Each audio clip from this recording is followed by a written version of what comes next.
Welcome back ناظرین کرام، وقفے سے پہلے ہم یہ بات بیان کر رہے تھے، انسان کے حلم و بردباری جو بہت بڑی نعمت اور عظمت کی بات ہے، اس کا امتحان ہوتا ہے تو غصے کے وقت ہوتا ہے۔ احنف ابن قیس کو عرب نے اپنا سردار کیوں تسلیم کیا؟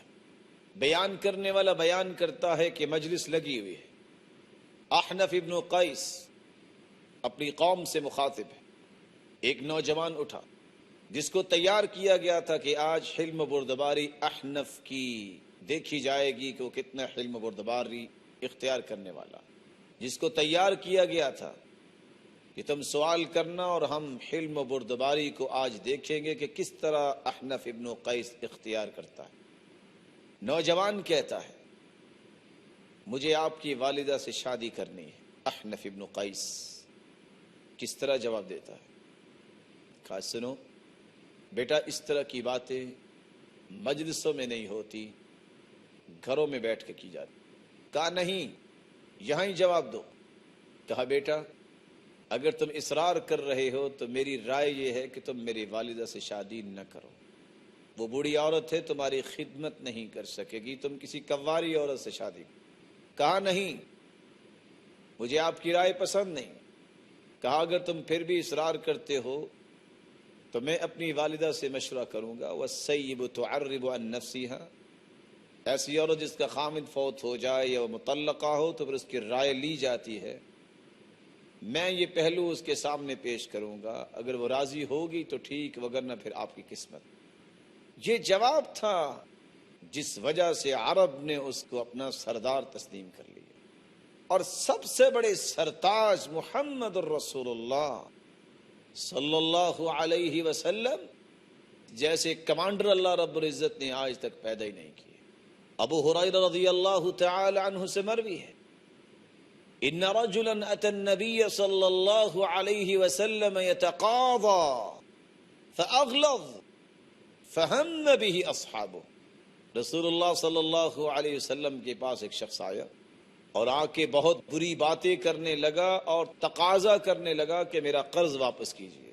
رسول اللہ صلی اللہ علیہ وسلم نے جب یہ پہلو دیکھا آپ خاموش ہو گئے، اور صحابہ کرام جو یہ قصہ دیکھ کے پریشان ہو گئے، کہا رک جاؤ، دعو، اس کو چھوڑ دو، ان لصاحب الحق مقالا، حق والے بات کیا ہی کرتے ہیں، اس نے قرض واپس لینا ہے، کوئی بات نہیں، جو کہتا ہے اس کو کہنے۔ اور انس رضی اللہ تعالی عنہ فرماتے ہیں حلم بردباری کی انتہا، کنت امشی مع رسول اللہ صلی اللہ علیہ وسلم وعلیہ برد نجرانی غریض الحاشیہ، میں اللہ کے رسول صلی اللہ علیہ وسلم کے ساتھ چل رہا تھا۔ یہ ہے حقیقی حلم بردباری کی مثالیں، اور آپ صلی اللہ علیہ وسلم نے نجرانی چادر، جو کھردری چادر تھی، وہ زیب تن کی ہوئی ہے۔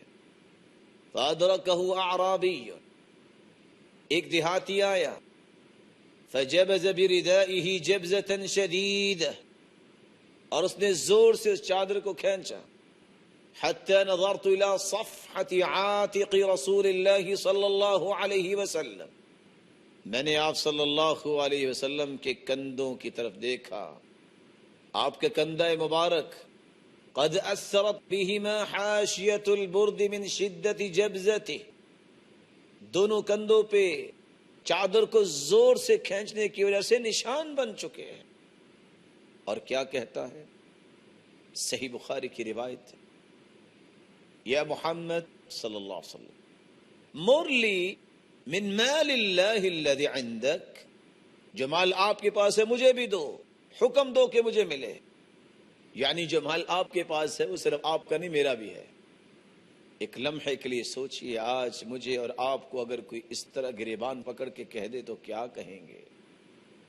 آپ نے دو جواب دیے، فالتفت الیہ فضحک وامر له بعطاء، پہلا حلم بردباری کا جواب، دیکھ کر مسکرائے اور ساتھ ہی حکم دے دیا جو مانگتا ہے اس کو دے دیا جائے۔ عبداللہ ابن مسعود رضی اللہ تعالی عنہ روایت کرتے ہیں کأنی انظر الی النبی صلی اللہ علیہ وسلم یحکی نبیا من الانبیاء ضربه قوم فأدموه وهو يمسح الدم عن وجهه ويقول رب اغفر لقومي فإنهم لا يعلمون.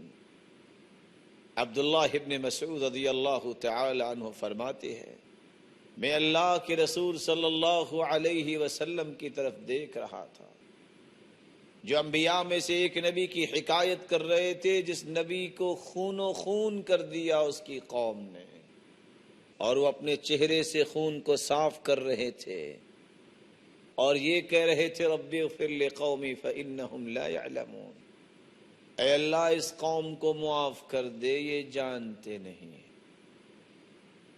رسول اللہ صلی اللہ علیہ وسلم کے حلم و بردباری کی ایک اور مثال، جب طائف کے لوگوں نے پتھر مارے ملک الجبال کو اللہ نے بھیجا، اے پہاڑوں کے فرشتے، اے پہاڑوں کی ذمہ داری کو سنبھالے ہوئے فرشتے جاؤ میرے پیغمبر کے پاس۔ جبریل علیہ الصلاۃ والسلام اس فرشتے کے ساتھ آتے کہ ان سے ان اطبق علیہم الاخشبین، سرتاج رسول اگر آپ چاہیں تو دو پہاڑوں کے درمیان میں طائف کی بستی کو پیس کے رکھ دوں۔ قال لا ارجو اللہ ان یخرج اللہ من اصلابہم من یعبدو، نہیں انما بعثت رحمہ، میں تو رحمت بنا کے بھیجا گیا، یہ نہیں تو میں تو اس امید پہ کام کر رہا ہوں کہ ان کی پشتوں سے نکلنے والی اولاد ہی اللہ کی عبادت کرنے والی بن جائے۔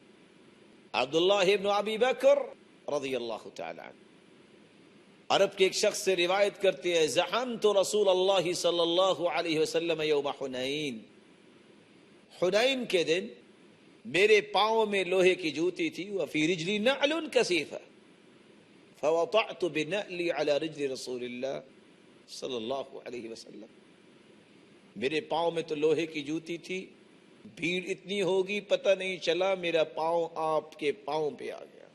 رسول اللہ صلی اللہ علیہ وسلم نے برداشت کیا اور کیا فرمایا؟ بسم اللہ اوجعتنی، بسم اللہ اوجعتنی، تم نے مجھے تکلیف دی ہے۔ فنفحنی بصوت بیدی، آپ نے کوڑے کے ساتھ مجھے پیچھے کیا جو آپ کے ہاتھ میں تھا۔ فبت لنفسی لائما کما هو یعلم اللہ، اللہ ہی جانتا ہے میں نے رات کس طرح گزاری، اس غم اور کرب سے کہ مجھ سے تکلیف پہنچی ہے اللہ کے رسول کو، نہ جانے صبح اللہ رب العزت کی طرف سے قرآن نازل ہو جائے گا۔ صبح ہوئی تو ایک شخص آواز دے رہا تھا این فلان، کہاں ہے فلاں، اور وہ میرا نام ہی لے رہا تھا۔ فانطلقت وانا متخوف، میں جا بھی رہا تھا اور سوچ بھی رہا تھا، ڈر بھی رہا تھا، واللہ هذا كان مني بالامس، جو کل مجھ سے غلطی ہوئی ہے لگتا ہے اس بارے میں ہی پوچھا جائے۔ جب میں پہنچا تو آپ نے فرمایا انک قد وطعت بنعلک علی رجلی، تم بتاؤ میرے پاؤں پہ لوہے کی جوتی سمیت نہیں چڑھے تھے؟ قلت بلا، کیوں نہیں؟ فرمایا فنفحتک بالصوت، میں نے ہاتھ سے نہیں کوڑے سے پیچھے کیا، مارا تو نہیں تھا؟ کہا نہیں۔ فرمایا فہذہ 80 نعجۃ فخذها بها، میرے صحابی یہ 80 جانور مجھ سے لے لو اور مجھے معاف کر دو، میں نے تمہیں ہاتھ سے نہیں کوڑے سے پیچھے کیا۔ حلم بردباری کی مثالیں جو رسول اللہ صلی اللہ علیہ وسلم نے پیش کی، آج ان مثالوں کو کون پیش کر سکتا؟ مقداد ابن عامر رضی اللہ تعالی عنہ فرماتے ہیں میں اور میرے دو ساتھی رسول اللہ صلی اللہ علیہ وسلم کے پاس مدینہ میں آئے، ہم نے کہا اللہ کے رسول بہت بھوک لگی ہوئی ہے۔ آپ صلی اللہ علیہ وسلم نے ان کی ضیافت فرمائی اور ایک ایسی جگہ پہ ہمیں لے گئے جہاں 4 بکریوں کا مالک رہتا تھا،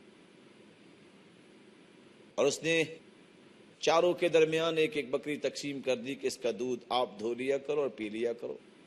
رسول اللہ صلی اللہ علیہ وسلم انصاریوں کے پاس دین کی بات بتانے گئے۔ ہر شخص کا دودھ دھویا جاتا اور پیالے میں رکھا جاتا۔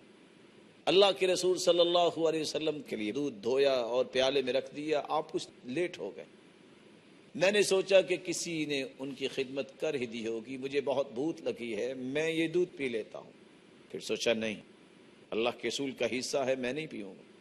پھر بھوک نے تنگ کیا، پھر سوچا کہ آپ صلی اللہ علیہ وسلم لیٹ ہو گئے ہیں، بلا شبہ صحابہ کچھ کھلا کے بھیجیں گے۔ پھر سوچا کہ اللہ کے رسول کا حصہ میں نے نہیں پی۔ تیسری مرتبہ پھر بھوک نے تنگ کیا تو میں نے پیالہ پکڑا اور دودھ پینا شروع کر دیا۔ فلما تقار فی بطنہ، جب دودھ میرے پیٹ میں پہنچا تو میں کیا بتاؤں مجھ پہ کیا گزری۔ پھر کیا ہوا؟ اب اس انتظار میں نیند بھی نہیں آ رہی کہ رسول اللہ صلی اللہ علیہ وسلم تشریف لائیں گے تو دودھ کا پیالہ خالی ہوگا تو کیا بنے گا۔ لیکن فداہ ابی و امی و کل ما یملک نفسی، جب وہ تشریف لائے رسول اللہ صلی اللہ علیہ وسلم تو آ کے پہلے سلام کہا، اس طرح سلام کہا کہ اگر کچھ سو رہا ہے تو اس کی نیند میں خلل نہ آئے، اگر جاگ رہا ہے تو جواب دے دے، السلام علیکم ورحمۃ اللہ وبرکاتہ۔ مقداد کہتے ہیں میں بیدار تھا، میں نے دیکھا کہ آپ صلی اللہ علیہ وسلم پیالے کی طرف گئے، دیکھا تو پیالہ خالی ہے، آپ نے پیالہ رکھا اور دعا دے دی اور کہا اللہم اطعم من اطعمنا واسق من سقانا۔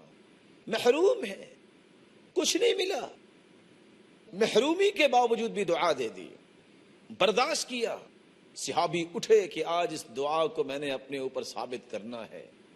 ایک بکری، دوسری، تیسری، چوتھی کو پکڑا کہ آج میں ذبح کر کے ان کو کھلا کے پھر یہ دعا لوں گا۔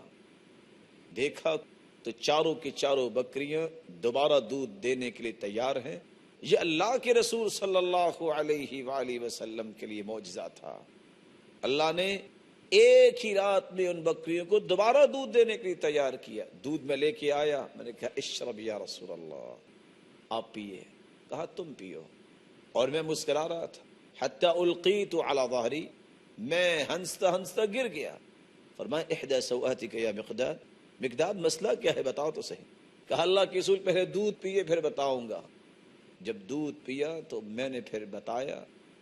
کہا تم نے بتایا کیوں نہیں کہ اس طرح اللہ نے آج یہ معجزہ دکھایا ہے، باقی ساتھیوں کو بھی اٹھا کے تم دودھ پلا۔